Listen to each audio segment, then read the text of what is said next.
Hello friend. तो आप लोगों का मेरे यूट्यूब चैनल पर स्वागत है। तो जैसा कि आज हम लोग पढ़ने वाले हैं कि किसी भी नंबर को इंटर करेंगे तो उसका सम क्या होगा, या किसी भी डिजिट को इंटर करेंगे तो उसका सम क्या होगा, या टोटल करने पर उसका वैल्यू क्या प्राप्त होगा।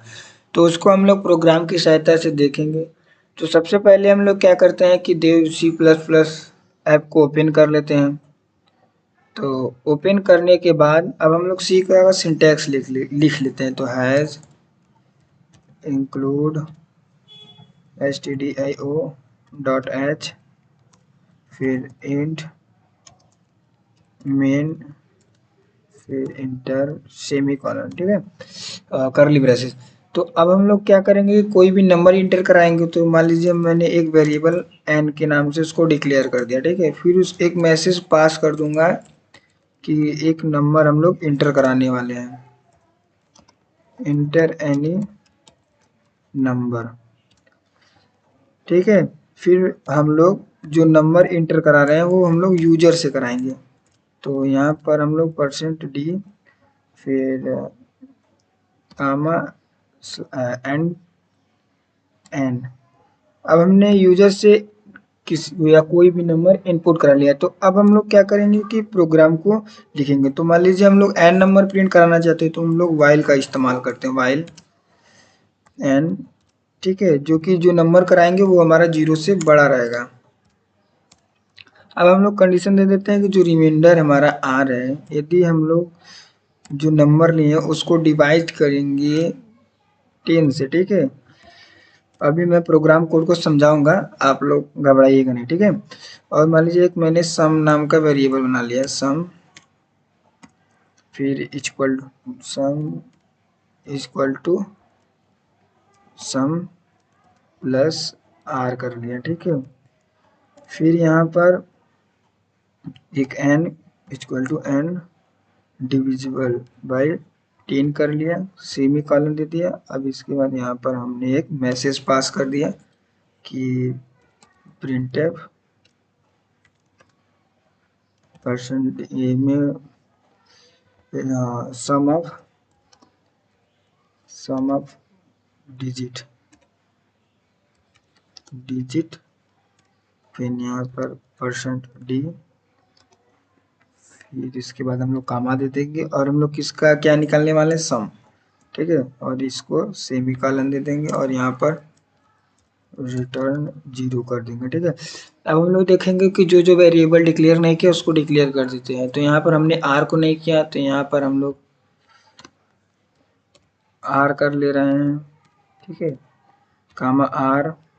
फिर कामा हम लोग सम को नहीं किया है, तो सम इक्वल टू 0 कर ले रहे हैं, ठीक है।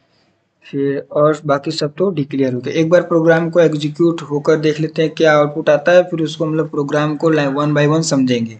सबसे पहले F9 करते हैं। तो प्रोग्राम को सेव करने के लिए कह रहा है। तो मान लीजिए हम लोग राजू डॉट सी के नाम से सेव कर ले रहे हैं। अब देखते हैं कि क्या हमको एरर मिलता है। तो देखिए हमको कोई भी एरर और कोई भी वार्निंग नहीं मिला, यानी कि हमारा जो प्रोग्राम कोड है वो सही है। तो अब हम लोग इसका आउटपुट देखते हैं कि आउटपुट क्या आता है। तो F10 किया। तो F10 करने के बाद अब हम लोग इसका आउटपुट देखते हैं कि क्या कोई एरर आता है या कोई एरर नहीं मिलता, ठीक है। ऐसे तो प्रोग्राम कोड हमारा जो एग्जीक्यूट कराया, तो उसके बाद तो कोई भी एरर दिखा नहीं। अब आउटपुट चेक कर लेते हैं एक बार कि क्या आता है। तो मान लीजिए वेट कर लीजिए थोड़ा सा।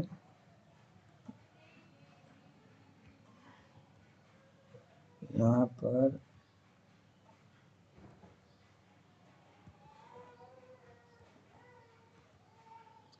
ठीक है। तो अब इसका आउटपुट देख लीजिए। मान लीजिए मैंने इंटर कर दिया कि 135, ठीक है। तो 135 का जो यदि हम ऐड करेंगे तो 134 हो जाएगा, 4 + 5 हो जाएगा 9। तो क्या हमारा आउटपुट 9 आता है।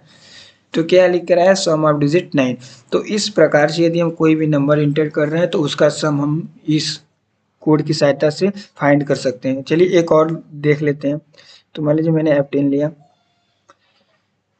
तो F10 किया। अब मान लीजिए मैं 450 ले लिया, ठीक है, और 1 ले लिया, 4501। अब इसको इंटर किया तो देखिए क्या है, टोटल 10 डिजिट आया जोड़ने पर, तो 5 4 9 1 10, ठीक। तो इस प्रकार से हम कोड की सहायता से किसी भी नंबर को या किसी भी नंबर का हम सम फाइंड कर सकते हैं। तो अब हम लोग प्रोग्राम कोड को समझते हैं कि हमारा प्रोग्राम कोड कैसे वर्क कर रहा है।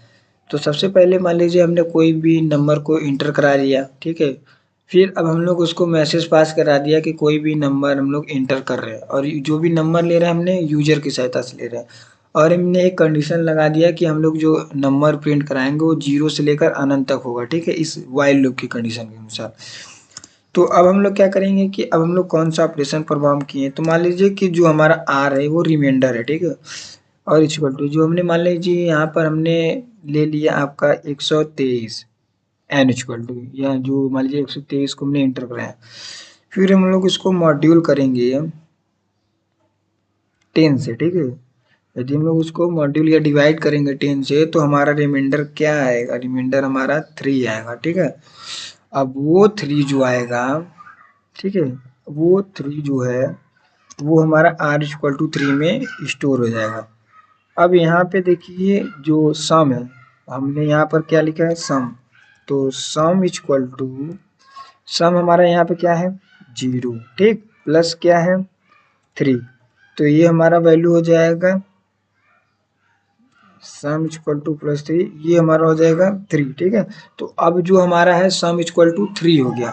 अब फिर जो यहाँ पर एन इक्वल टू लिया है, तो एन हमने क्या वहाँ पर इंटर किया है 123। 123 को हम लोग डिवाइड करेंगे 10 से, ठीक है, 10 से, तो हमारा वैल्यू आएगा 12, क्योंकि ये इसको डिवाइड करेंगे तो 12.3 आएगा। तो हम लोग इंटीजर लिए हैं तो इंटीजर खाली ओनली 12 होगा। यदि हम फ्लोट या डबल इस्तेमाल करते तो 0.3 लिखते हैं।